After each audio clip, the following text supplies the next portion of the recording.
Un moment de convivialité et de gravité.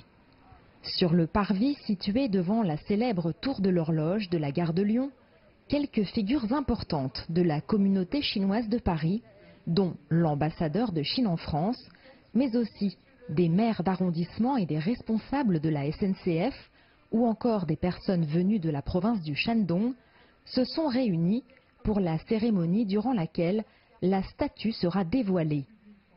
Chef de file des Asiatiques de France, le député Buntan nous parle de l'émotion qui entoure la reconnaissance officielle du rôle des Chinois durant la guerre de 14-18. Moi, je pense que c'est encore un symbole supplémentaire pour souligner le lien très fort qui relie la Chine et la France. Et aujourd'hui, donc, c'est un grand jour, je pense, et surtout pour les descendants de ces travailleurs. Et j'ai croisé une dame tout à l'heure qui est l'épouse d'un descendant de ces travailleurs. Je pense que pour eux, c'est très, très, très émouvant. Une émotion palpable, notamment pour Marie-Christine Chang, mariée à un descendant des travailleurs chinois de la Grande Guerre.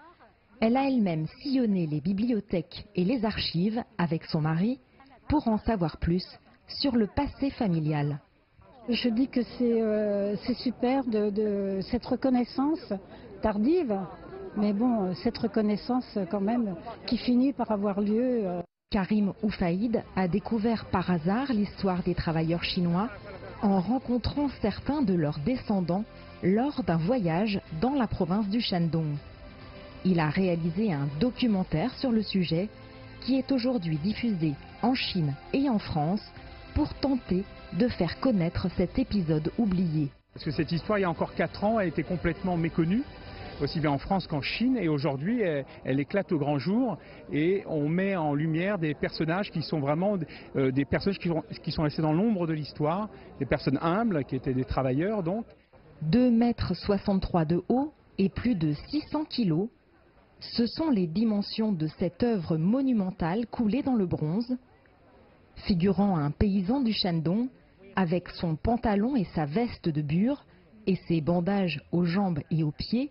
Elle est une réalisation du sculpteur Li Xiaochao, artiste dont le travail s'intéresse aux petites gens qui ont, dans l'ombre, fait la grande histoire.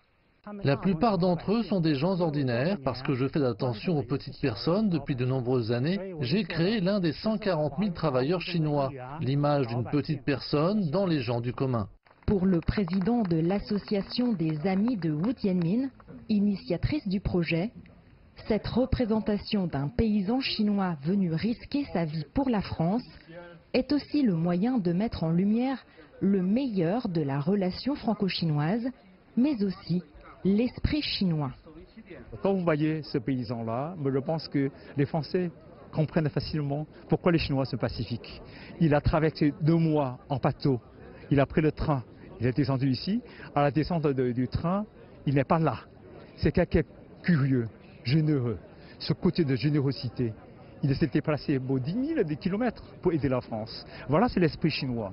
Et on n'a pas très bien découvert. Moi, je pense que si on peut raconter le petit personnage, et au-delà, c'est l'image de la Chine. Donc, parler des petits personnages. Ça, c'est très bien pour la relation franco-chinoise. C'est une réparation importante que cette reconnaissance officielle de cet épisode oublié de l'histoire. Avec cette statue, c'est un pas de plus qui est fait sur le chemin de la connaissance de l'histoire commune entre la France et la Chine, mais aussi dans le travail de mémoire qui accompagne cette année la commémoration du centenaire de la fin de la Première Guerre mondiale. Jade Charles, CGTN, Paris.